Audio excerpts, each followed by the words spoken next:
If someone betrays you and you still love them, that does not make you weak.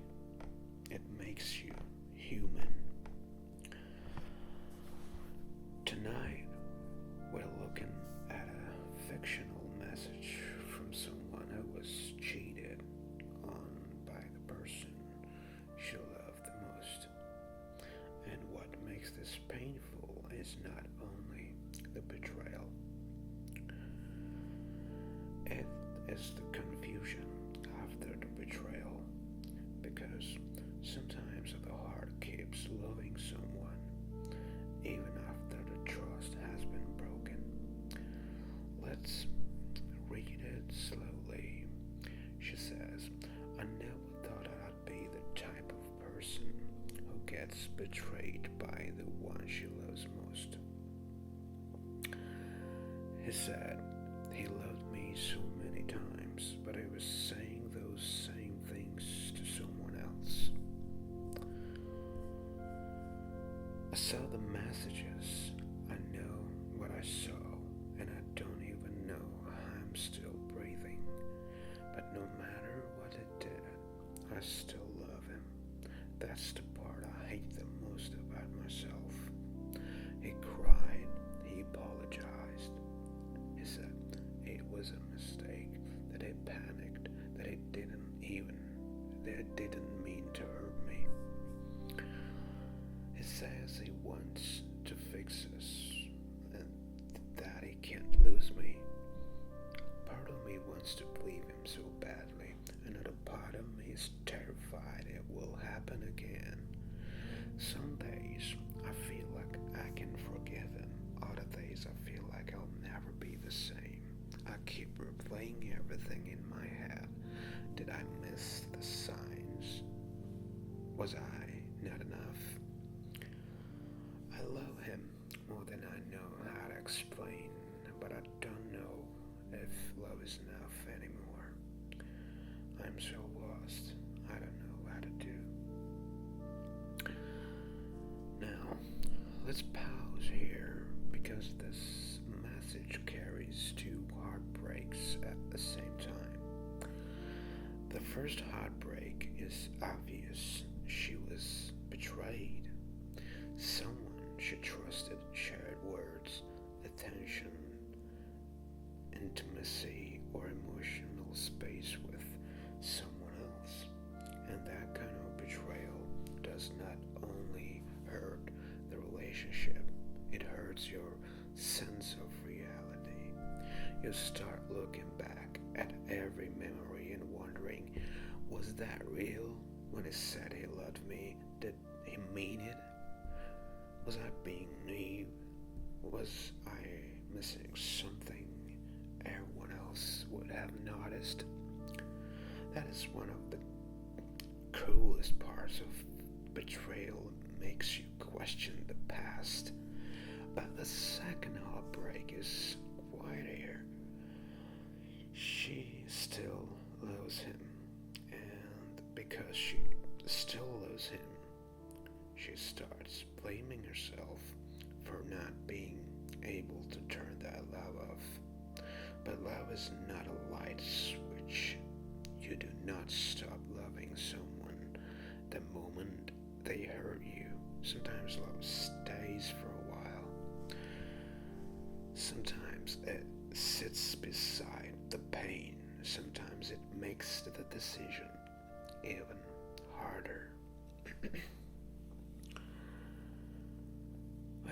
So, the first thing I would gently say to her is this. Please do not hate yourself for still loving him. That love does not mean you are foolish. It does not mean you have no self-respect. It means your heart is still attached to the version of him you believed in. And that attachment needs compassion, not shame. But here is the important part. Loving him does not automatically mean you should stay, and his apology does not automatically mean trust has been repaired. An apology can be real. His tears can be real. His regret can be real. But regret and repair are not the same thing. Regret says, I feel bad. Repair says, I understand what I broke, and I'm willing to rebuild trust slowly, consistently, and without rushing you. The difference matters because after betrayal, the person who cheated does not get to decide how quickly the other person should heal. They do not get to say, why are you still upset? I already apologized. When will you move on? Well, that is not repair. That is impatience.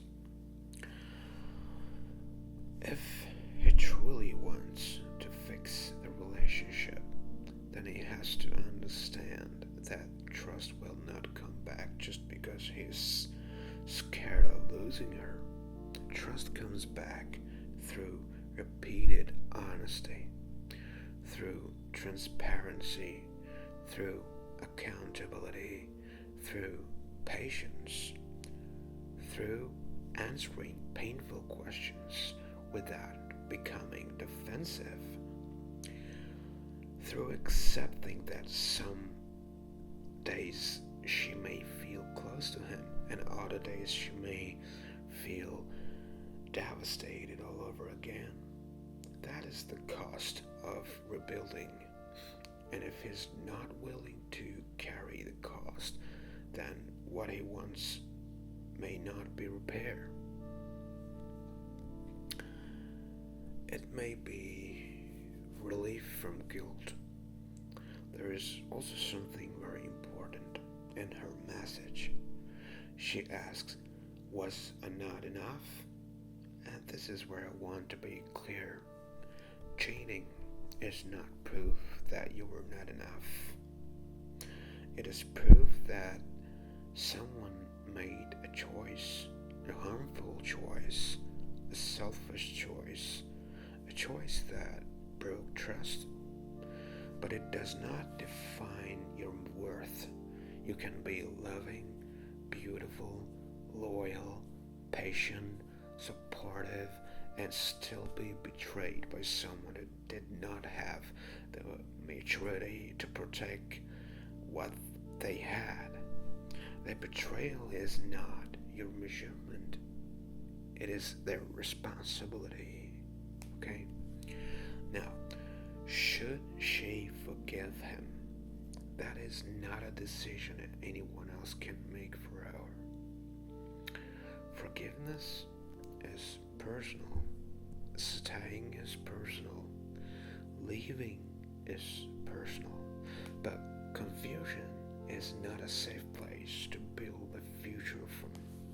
So before deciding whether to say or leave, whether to stay or leave, she needs clarity, not panic, not pressure, not fear. Clarity. She may need to ask herself, can I tell the full truth without hiding details? Has he taken responsibility without blaming me? Stress, alcohol, loneliness, or relationship? So,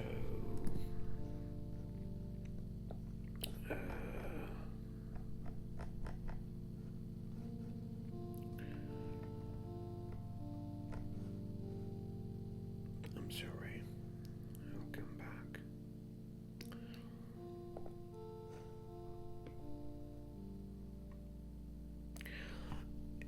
Well, is he willing to rebuild trust slowly, even when it is uncomfortable? Do I feel emotionally emotionally safe with him or only afraid of losing him? Am I staying because I truly see change? Or because I am terrified of grieving the person I thought he was? These are not easy questions, but they are honest questions. And sometimes the answer does not come in one night. Sometimes healing begins with not forcing yourself to decide immediately. A gentle next step could be, I still love you, but love is enough right now. I need truth, space, and consistent actions before I can even understand what I want. That sentence is not cruel, it is protective because after betrayal, you do not owe immediate forgiveness. You do not owe quick trust. You do not owe emotional comfort to the person who hurt you. You are allowed to slow everything down. You're allowed to need space. You're allowed to say, I don't know yet. And you are allowed to love someone and still choose yourself. Final wording. Her confusion makes sense. Her love makes sense. Her pain makes sense. But love alone cannot rebuild what betrayal broke. Trust needs truth. Repair needs time. And forgiveness, if it ever comes, should not be rushed out of fear. Sometimes the question is not, do I still love him? Sometimes the deeper question is, can I feel safe with him again? And if the answer is not clear yet, then she does not have to decide tonight.